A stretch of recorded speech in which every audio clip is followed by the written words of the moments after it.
વડાપ્રધાન નરેન્દ્ર મોદીએ લોકસભા ચૂંટણીના પ્રથમ તબક્કાના મતદાન પહેલા બિહારના એનડીએના તમામ ઉમેદવારોને પત્ર લખ્યો છે। આ પત્રમાં પીએમ મોદીએ તમામ ઉમેદવારોને જીતની ખાતરી આપી દીધી છે। એવું પણ કહેવામાં આવી રહ્યું છે કે તમારા બધાના આશીર્વાદથી 2047 સુધી મોદીની ગેરંટી રહેશે। તો બિહારમાં પીએમ મોદીએ જીતન રામ માંઝી, અરુણ ભારતી, વિવેક ઠાકોર અને સુશીલ સિંહને પત્ર લખ્યા છે અને તેમણે કહ્યું હતું કે તમે બધા જનતાના આશીર્વાદ સાથે સંસદમાં પહોંચશો। તમને મળેલો દરેક મત મજબૂત સરકાર તરફ એક પગલું ભરશે। આ દરમિયાન ચારેય ઉમેદવારોએ પણ વડાપ્રધાન મોદીના પત્રનો જવાબ પણ આપ્યો હતો। મતદાન પહેલા વડાપ્રધાન મોદી દ્વારા એનડીએના ઉમેદવારો છે તેઓને પત્ર લખવામાં આવ્યો છે અને એક વિશ્વાસ છે તે તેમના દ્વારા વ્યક્ત કરવામાં આવ્યો છે। જનતાના આશીર્વાદ સાથે તમે દિલ્હી ખાતે એટલે કે સંસદમાં પહોંચશો તેવું તેમના દ્વારા કહેવામાં આવ્યું છે। દરેક મત એક વિકાસ માટેનું મત છે તેવું પણ તેમના દ્વારા કહેવામાં આવ્યું છે। એનડીએના જે ઉમેદવારો છે તેઓનું પ્રોત્સાહન વધારવા માટે વડાપ્રધાન નરેન્દ્ર મોદી દ્વારા જીતનો એક વિશ્વાસ પણ ચૂંટણી પહેલા વ્યક્ત કરવામાં આવ્યો છે અને જનતા તેઓના ઉપર ભરોસો રાખશે તેવું પણ તેમને આશ્વાસન વડાપ્રધાન મોદી દ્વારા આપવામાં આવ્યો છે।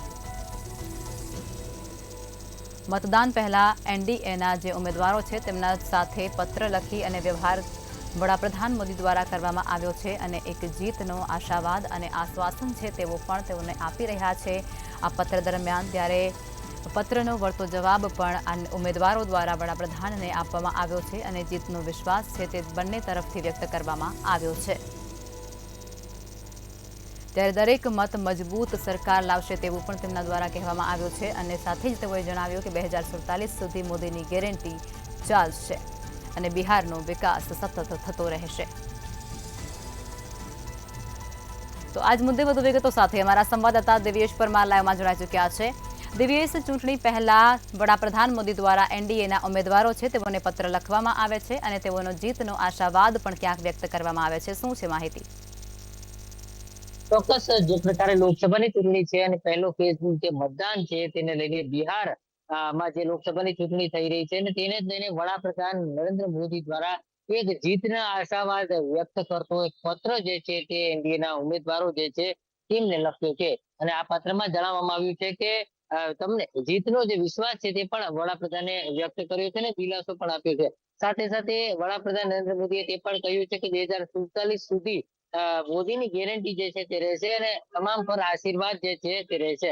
ખાસ કરીને આ જે પત્ર છે તે બિહારના જીતન રામ માંઝી, અરુણ ભારતી, વિવેક ઠાકોર અને સુશીલ સિંહને આ પત્ર લખવામાં આવ્યું છે।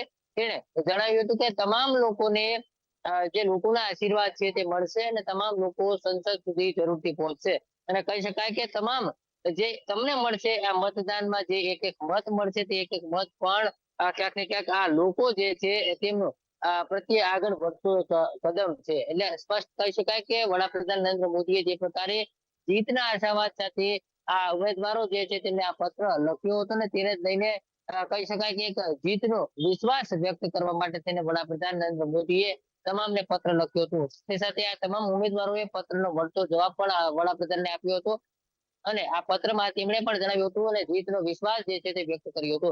સાથે સાથે કહી શકાય કે જે પ્રકારે આ વખતેનું ચૂંટણી જે છે તેમાં ક્યાંક ને ક્યાંક કસમકસ જોવા મળી રહી છે ને જે આમને સામનેની ટક્કર જે છે તેને લઈને વડાપ્રધાને આ તમામ જેટલા ઉમેદવારો છે તે ઉમેદવારોને ક્યાંક ને ક્યાંક જીતનો વિશ્વાસ છે તે વ્યક્ત કરતો પત્ર જે છે તે લખ્યો હતો ને કહી શકાય કે આ સમગ્ર પત્રને લઈને ક્યાંક ને ક્યાંક રાજકારણ જે છે તેમાં પણ ચર્ચાઓ વહેતી થઈ છે ને કહી શકાય કે વડાપ્રધાને એવો પણ વિશ્વાસ વ્યક્ત કર્યો છે કે 2047 સુધી મોદીની ગેરંટી રહેશે। એટલે જ્યાં સુધી બિહારનો વિકાસ છે કરવાની વાત છે ત્યારે 2047 સુધી એક રોલ મોડેલ જો છે તે પણ સામે આવશે ને 2047 સુધીમાં બિહાર જે છે તેમનો વિકાસ બનશે ને 2047માં બિહાર જે છે તે કાયા પલટ થશે અને 2047 સુધી વડાપ્રધાનની જે મોદીની ગેરંટી છે તે મોદીની ગેરંટી રહેશે।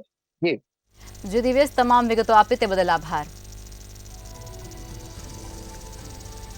તો ચૂંટણી પહેલા વડાપ્રધાન દ્વારા એનડીએના તમામ ઉમેદવારોને પત્ર લખવામાં આવ્યો હતો અને આ પત્ર દ્વારા તેમના વચ્ચે સંવાદ કરવામાં આવ્યો હતો અને જીતની એક આશા અને અભિલાષા તેમના દ્વારા વ્યક્ત કરવામાં આવી હતી। તમામ ઉમેદવારો છે તેઓનો મનને